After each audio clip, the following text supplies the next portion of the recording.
If you have not been living under a rock in 2022, chances are you've probably heard something about data privacy. With TikTok being on the verge of being shut down, Facebook and Apple battle, scary landscape, not only for marketers, but as consumers out there. So, with 2023 around the corner, I decided to bring on one of the most knowledgeable people in my network. She's the CEO of Red Closer Advisors, a private consultancy that simplifies data privacy compliance, helps companies build trust with customers, and serves as a privacy officer for organizations. Jodi Daniels is a keynote speaker. She's written books on the subject, and I am honored to have her here today on the show to talk about data and what it means for you as marketers, as entrepreneurs going into 2023 and the future. Jodi, welcome to the show. Well, hello, and thank you so much for having me. It's an honor, and I've never done an episode on data, but it seems like it's becoming more and more relevant, and we can't hide from data privacy anymore. It's just surrounding us. We're on websites, and we see all these compliance pop-ups coming up. So, Jodi, talk to me about data. Why is this important? Why do listeners need to listen up and take notes during this episode? Well, first, I'm going to start with the basic part. There's laws that say we should do so, and most good business people want to follow the laws. You don't typically say, I don't really like that law, so I'm just going to ignore it. And then we're going to kind of flip to the good stuff, which I think will really jive with marketers and the connection that we're all trying to achieve here. From a law perspective, those pop-ups that you were just talking about really came on the scene because of GDPR, which is the General Data Protection Regulation. It's the big privacy law that really modernized data privacy regulations around the world, and it came out of Europe. It became effective in 2018. So 4.5 years now into this thing, we're still in toddlerhood, and it's all about really making companies responsible for data. And in Europe, it puts the individual first. If you think about that, every decision that's made needs to be from the individual first. What do they expect? Did I tell them how I was going to use that data? Would they think it would be okay for me to do that? Let me give that individual some choices. In the United States, we have one big law right now, the California Consumer Privacy Act. It's called CCPA, and it's been effective since January 2020. But as you said in the intro, in 23, we're going to have some big changes come on the scene, because we're going to have 5 states having data privacy laws. That's going to be California and Virginia, Colorado and Connecticut, and then Utah. And that's just now, that's 10% of the states. And we're going to have more states passing laws. We had over 25 of the country introduce laws last year in the legislative session. Here's what we have so far. More are going to be coming. And the big themes out of all of them are around notice, tell me what you're doing, give me some choices. And then there's a ton of nuances. We're not going to go knee deep in all of those right now. But again, if we kind of think about, it's all about the individual, and we need to kind of flip from what's really great for the company to what it is that the individual expects. Right. And we've seen this with Apple, right? Letting you opt in for them tracking your activity on their phones. They're trying to take steps to protect the individual and keep their data private. Now, what does this mean for entrepreneurs with all of these updates and new laws for data privacy? How is this going to affect business owners? Well, in a couple different ways. If you yourself are a business owner collecting information, which I hope you are, because all of us should be doing some form of marketing, that means you too have to comply. Now, in the States, we like to try and create floors, if you will, which means we exclude certain size businesses. And it kind of depends on the law and the type of data that you have. At the same time, depending on the business that you're in, your customers, especially if you're a B2B, right? If you're a service provider, I'm a service provider, Jay, you're a service provider. Our customers could be bigger companies, and they don't care that you're little. They still say, hi, here you go. You have to comply with all the things I require of you. And that could include privacy laws. If you're in the consumer space, the average person walking around doesn't understand the difference between why one state has an exception or the size or any of that. So consumers are expecting privacy. And we talked about these cookie pop-ups. I'm in Atlanta, Georgia. I have no privacy law, no rights, no requirement for those cookie pop-ups, none. Why am I getting them? Because Either one, people didn't know how to set them up, or two, they did know how to set them up and they purposefully decided, you know what, Jodi and Georgia, she should get one too, right? They've decided the customer account. It's really important to understand as a business owner, you have to think about your customers first. That's the whole point of all these laws. And then two, understand what your obligations are. They're all a little bit different depending on where your customers are. And really important, it's not about where you, the company, are headquartered. It's where your customers are headquartered.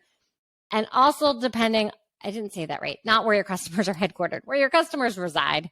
They're not headquartered there. But some of the laws also include employees, just a little bit of a side note. Cool. And then again, you want to understand what your requirements are so that you can make sure your customers are well taken care of. Now, just diving into these little pop-ups that are annoying us all over the internet as we're browsing the web, GDPR compliance pop-ups, accept all cookies, allow tracking, whatever these things say, you're suggesting that we don't necessarily need to show them to people in states that don't protect your privacy and don't have these laws passed. Is that correct? Technically speaking, the obligation is for those in Europe, and then we're really about to move to certain states here in the United States. Yeah. Let's use Jodi and Georgia as an example. I have there's no requirement that you show it to me. It's a nice to have. It would be lovely for you to tell me about that, but you don't actually have to. And the other thing that's really important is some are opt-in and some are opt-out. For example, in Europe, it's really an opt-in philosophy compared to the United States, where it's more of I told you and I gave you choices, which means it can be opt-out. There's some great tools on the market to be able to help manage all of that. We also have browsers, to be honest. You've mentioned Apple, right? As we're going along, Apple has made the decision for people. I'm making it opt-in. And there's browsers who are doing the same thing with something called global privacy control. It's at the browser level where Susie, we won't use Jodi now, we'll use Susie, could go along and make that little setting. And now sites are supposed to honor that signal.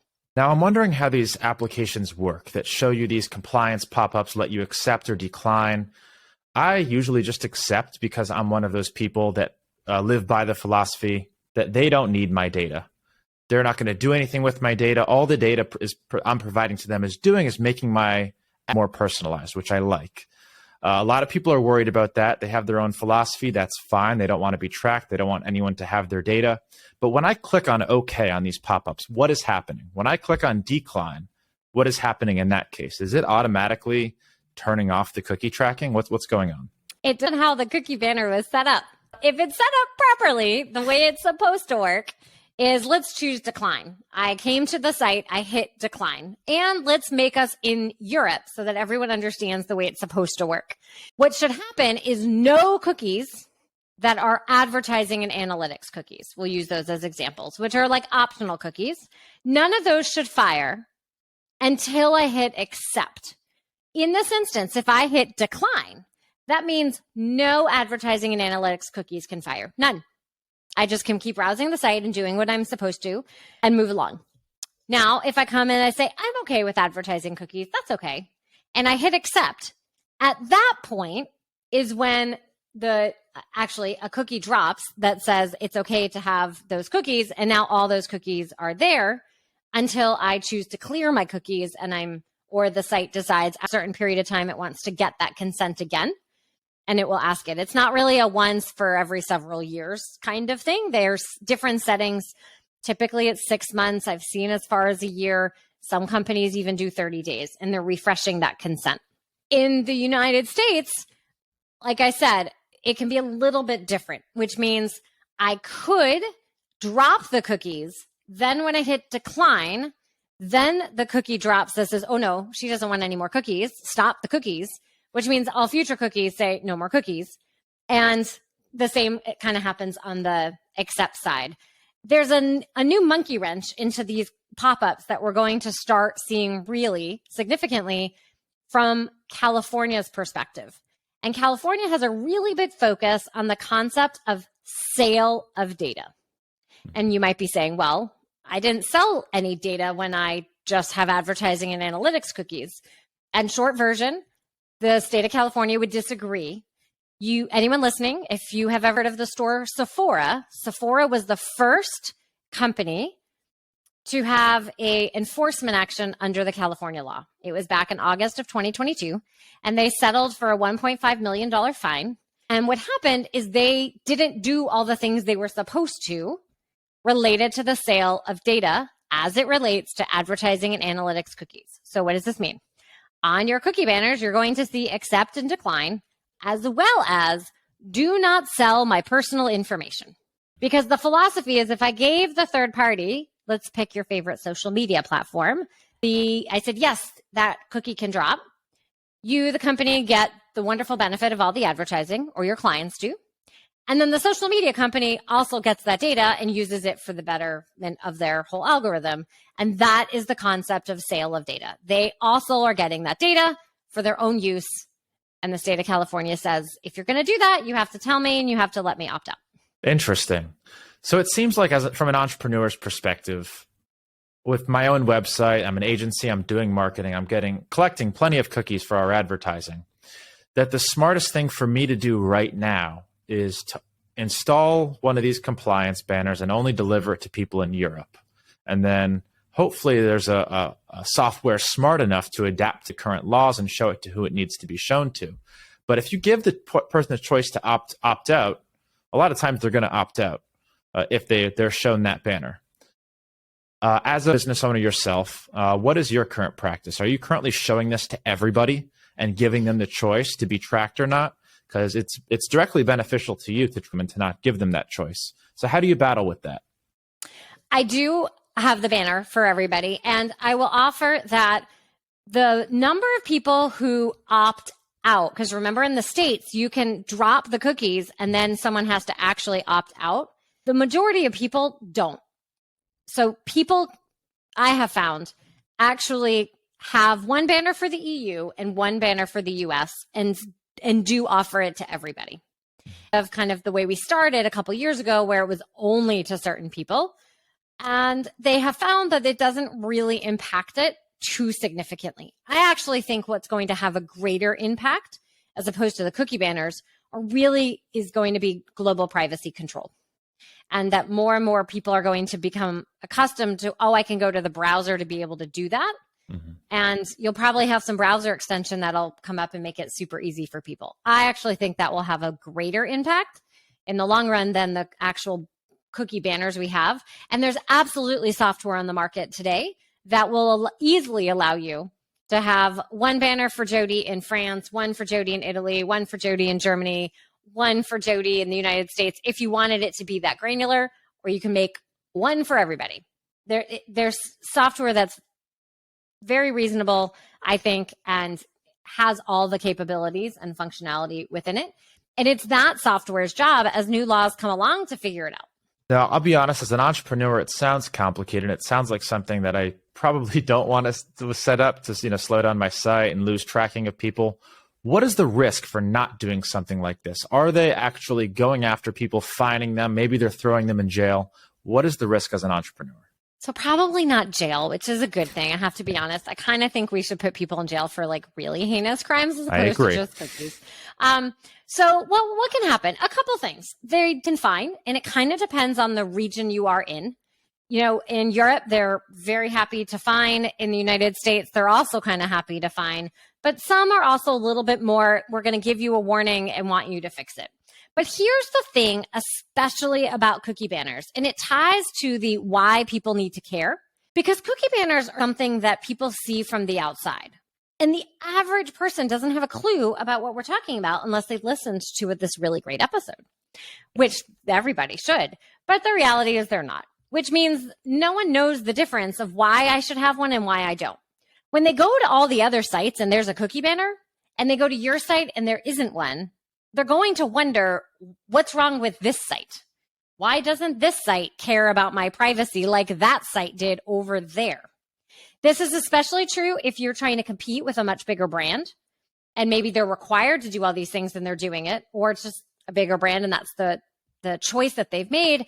And so for me, it really ties to the element of trust.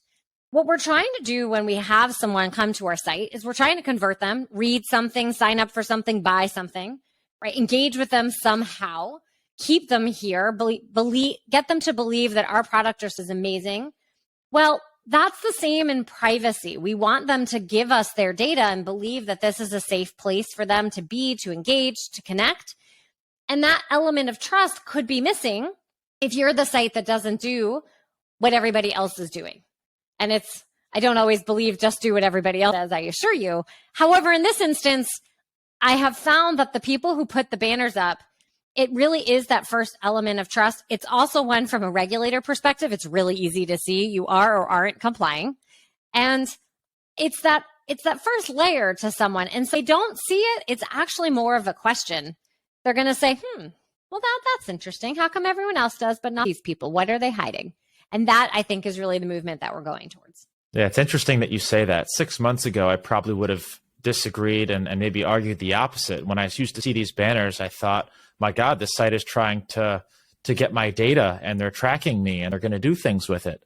But you're right. Now, the longer or the more websites that I've browsed and time has gone by, you've noticed all of the big companies, big websites have one of these banners. And it is starting to have that effect that you mentioned, that if all the big companies are doing it, I probably need it too. It does instill some trust.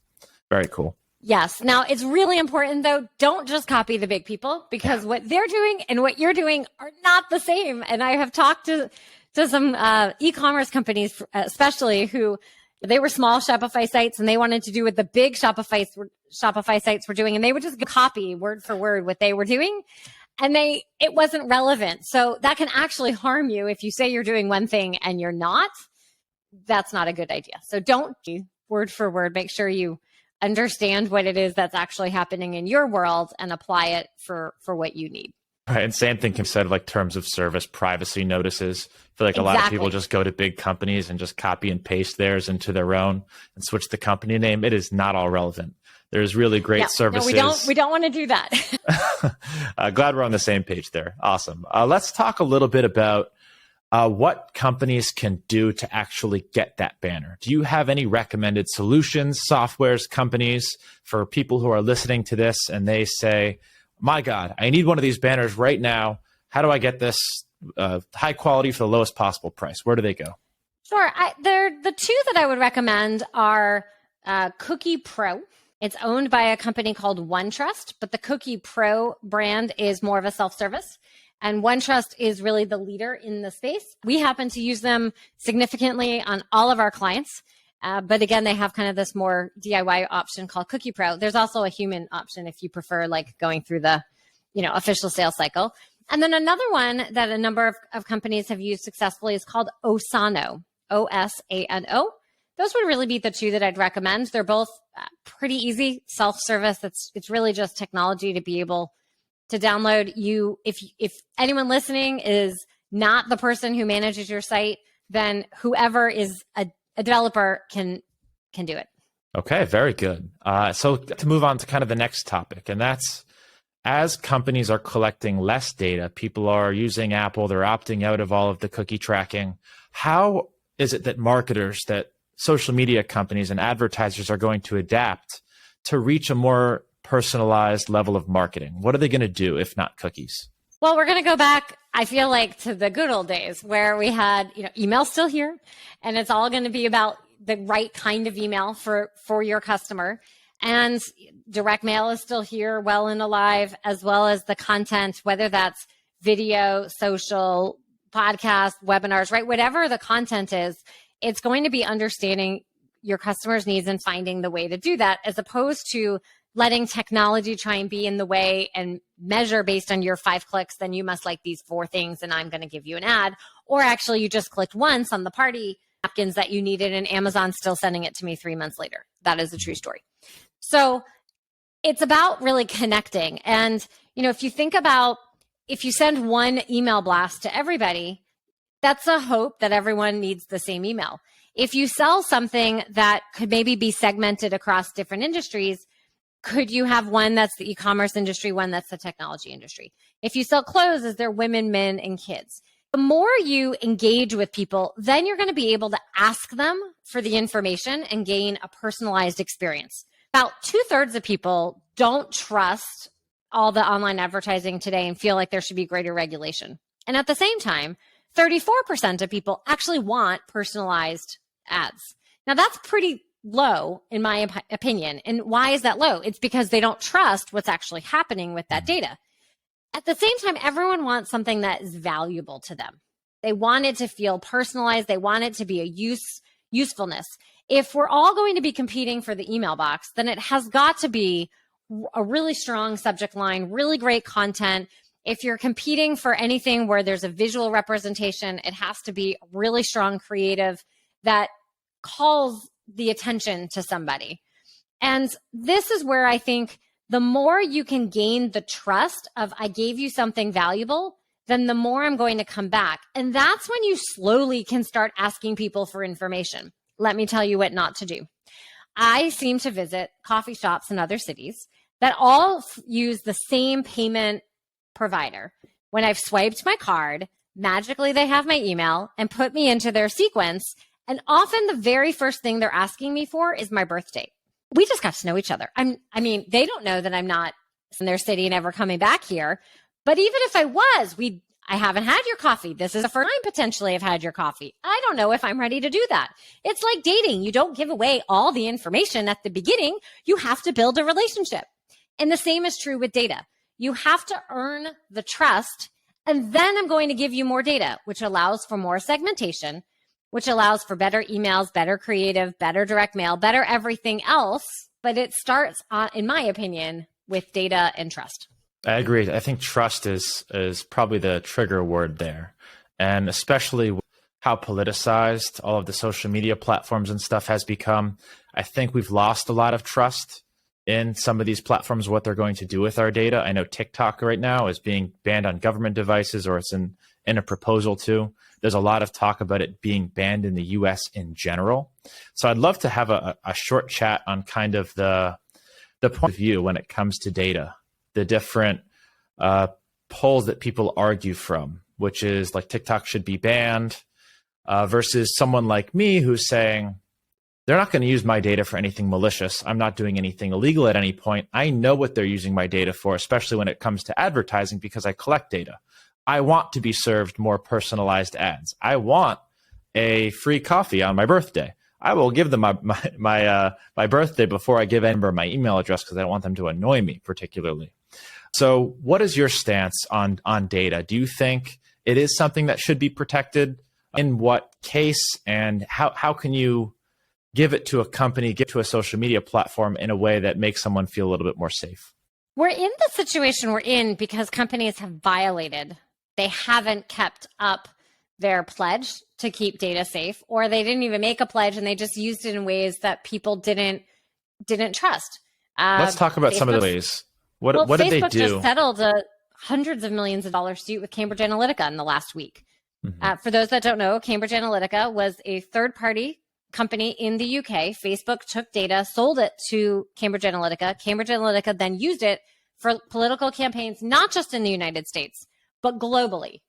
And those ads then had significant impacts on those elections, again, globally. But at issue is that regular old user who was using Facebook didn't know that their data was getting collected, then literally sold to a third party to then be used in a variety of different manners, kind of against them potentially, or even put into profiles that they couldn't control or have any impact on. They had no ability to impact that and no say. There's been, other situations where a company will use data and not disclose that in its privacy notice. The smart TVs are a really popular one. Smart TVs were collecting all kinds of data. No one knew about that. And everyone just thought, oh, this is a cool smart TV. I can do all these interesting features with it, but didn't realize that actually that data is being collected and used by the manufacturer. So one might argue, well, why does the manufacturer need that data? They just make TV sets. Why do they need to know that it was, Susie with watching this information or watching these shows rather?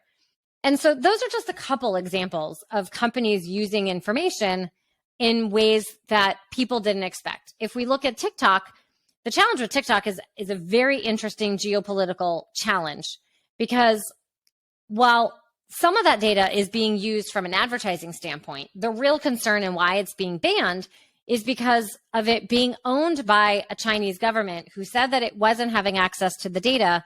And then later it was found actually, no, it did have access to that data.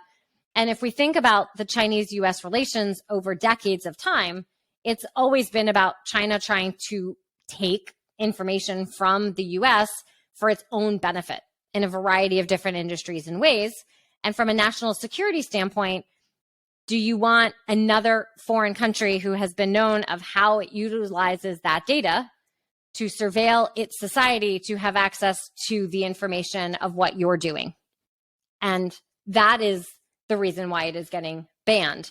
It's less about, advertising purposes. It's really a greater threat. And that could be true for any other platform. It just happens to be TikTok being a significant platform that grew globally around the world, but honestly designed to try and be the next big tech because the US really owns big tech. This was their first big success story. So I think when it comes to data, it might seem, let's use another small example. There's a couple companies that I'm talking to right now. They're trying to implement the cookie banner that we just described. Mm-hmm. One of the challenges they're having is they're aware of, I'll just call it 5 cookies that they have on their site. But there's like 35 that are showing up. And the other 30 are ones that they didn't put there. They didn't put them there. They've tags, and that's known as piggybacking or a daisy chain. Well, who are those people and how did they get to the site? And why are they collecting the data and what are they using it for? Interesting. And so that's, a simple example of what a small business owner wants to be thinking about, or really any company wants to be thinking about when it has these cookies and trackers. But right, it was familiar with its first set and it had all this other information. Or other companies where you might share it with company A, but company A is then sharing it with company B and C and D down the line.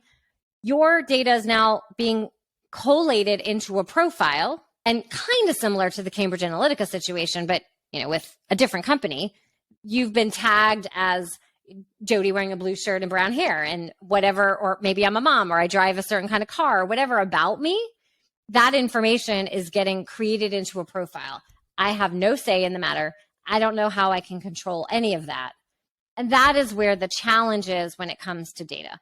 So the laws are trying to come, retroactive to what has happened, and others are trying to help companies think in advance of what it is that they're actually doing. Let's talk worst case scenario. And the argument that I consistently hear against data, against TikTok, is that they have all this information, they can influence elections, which makes sense in terms of the advertising that they're going to show you, when they're going to show it to you, to best influence your decision in what candidate. That one actually makes a lot of sense to me. I think it's dangerous. What are some other potential negative effects of data collection, retroactively or proactively going to the future, that we could potentially see coming that people should be conscious and worried about? Well, I think it would be the ability, and I don't want to go down too many rabbit holes, but think about misinformation on any topic you want to pick, anything. If you have enough data and enough influence to be able to use, to be able to deliver ads, then you're able to utilize that for misinformation. Again, on any topic, and have significant influence over people. If you think about how data is collected and tracked, right? How much location tracking is on different devices and being able to send Wi-Fi signals. People's personal and physical safety can be at risk. And think about, well, who has access to that? Is someone monitoring when I'm home or not home? What about the safety of my family? What about the safety of my assets? With so much that is digitized these days, you have all your banking, all your photos, all your personal information, everything is there. Before, I have this written to paper here. Mm-hmm. The only people who could ever see it is someone would have to come and physically get this. Well, if I can figure out how to physically have access to your data and piece all of that together and figure out who you are, I can do whatever I want with that data, rightly or wrongly. I can make judgments about you. I can discriminate against you.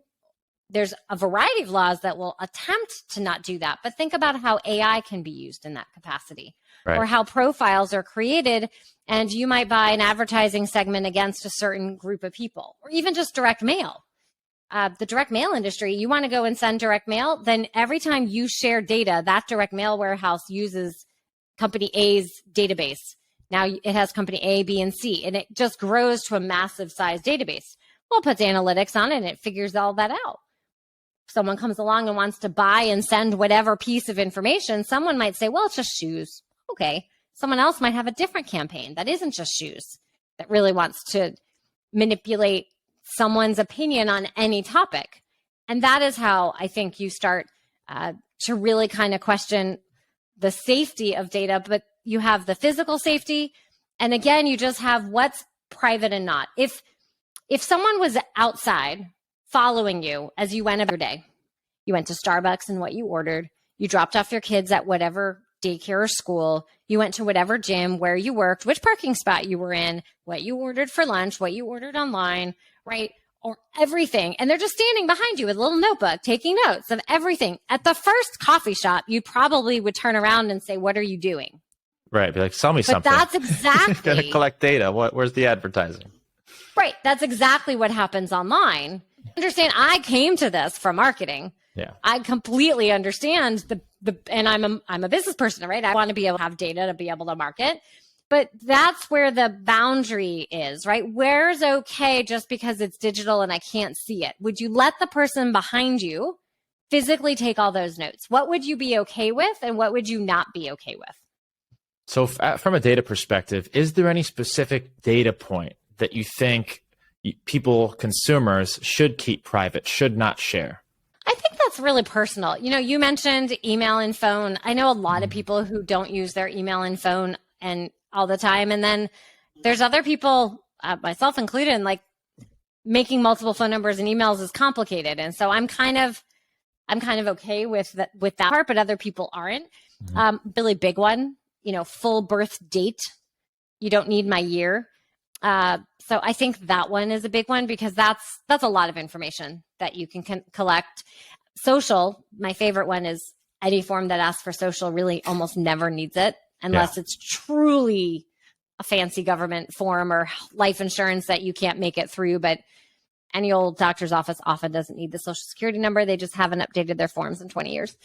So yeah, I wouldn't give that one out either. But otherwise, I think it's just a matter of who you're giving that data to and what you are going to do with it. Do they need the data to do whatever it is that you're trying to get?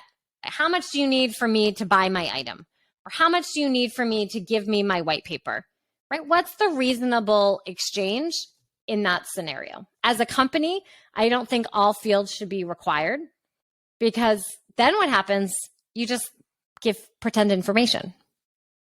Right? How many times has someone here maybe lied about the number of kids they have, how much income they have, or a long list of others because they didn't feel comfortable? Right. That's trust. You got to warm up to it. Where do you see the future of data collection and marketing in the next 10 years? Do you think we go away from cookies? Do you think we come up with something else? What does it look like? I don't think it's going to be cookies. I think it's interesting. I attend a number of conferences, recently moderated a big ad tech conference. It was fascinating to hear the conversation because those who appreciate that the cookie wasn't designed to do what it now does realizes, no, it's totally time for the cookie to go away. It wasn't meant to do this. And then you have other people who are, well, but we got so good at it and look at all the benefits we get. I'm not ready to give that up. And they're going to try and create some new type of identifier. I think the cookie itself will go away. I think we will find some type of new identifier that will not be as privacy invasive as the cookie.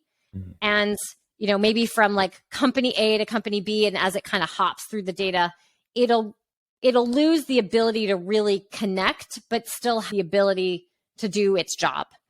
And I think there will be a much greater push for personal information and really kind of going back to the human part. Because humans buy from humans, whether you're B2B or B2C. At the end of every decision, someone is saying, yes, I want that white paper. Yes, I want to buy that product. Yes, I want to buy that service. And the whole funnel and process from initiation all the way to purchase, and then hopefully, maintaining as an ongoing customer, all of that takes nurturing. And I do think that we're going to kind of go back to that relationship personalization piece. And to make that effective, you're going to need data, and you're going to need much smarter tools to be able to do it. Today, we have Band-Aid tools all over the place trying to connect 4,000 systems that don't always work by spaghetti. Mm-hmm. And in the future, I think we'll have much better systems that are privacy friendly. Awesome. What is your call to action for business owners out there? Is there any next steps that they should be thinking about or taking to protect themselves and help their customers? Well, first, my dog joined our conversation. I hear a good boy there. He really has things to say about that. The first thing I always tell any company, including business owners, is they need to know the data that they have. What are they collecting, using, storing, and sharing? Because that's the start to any of this. From there, you can decide, I'm not collecting too much information and I'm using it for sending out emails and processing my purchases. That's great. It's okay. I have a dog too, for a little about my Moses. Hold on. Okay. I'm super sorry. So you want to start with understanding where your data is. When you do that, that's the foundation. You can begin understanding the laws, but aside from just the laws, you can decide, am I doing something that a customer wouldn't expect? Am I doing something that isn't okay to be doing? And make some decisions from there. But that's the starting point. All right, Jodi, it was a blast talking to you about data. If you're listening to this and you love data and are curious about what the future of data looks like, how you can be compliant, what's going on, go buy Data Reimagined, Jodi's book. I will link that in the podcast notes or wherever you are listening and watching. Jodi, thank you so much for joining me. For people who want to connect with you, where's the best place to do that? So the best place is visit me at redcloveradvisors.com. Speaking about resources, you can read about the book. We have tons that are there to help guide you from wherever you are. And then I spend a lot of time on LinkedIn. Awesome. LinkedIn it is. And guys, go get data compliant. Contact Jodi, figure out how you can do it. And thanks for listening to the episode, Jodi. This was a blast, a unique one. I'm going to go get a GDPR compliant plugin for my website right now. So thank you. I'll see you in the next one. Glad to hear. Take care.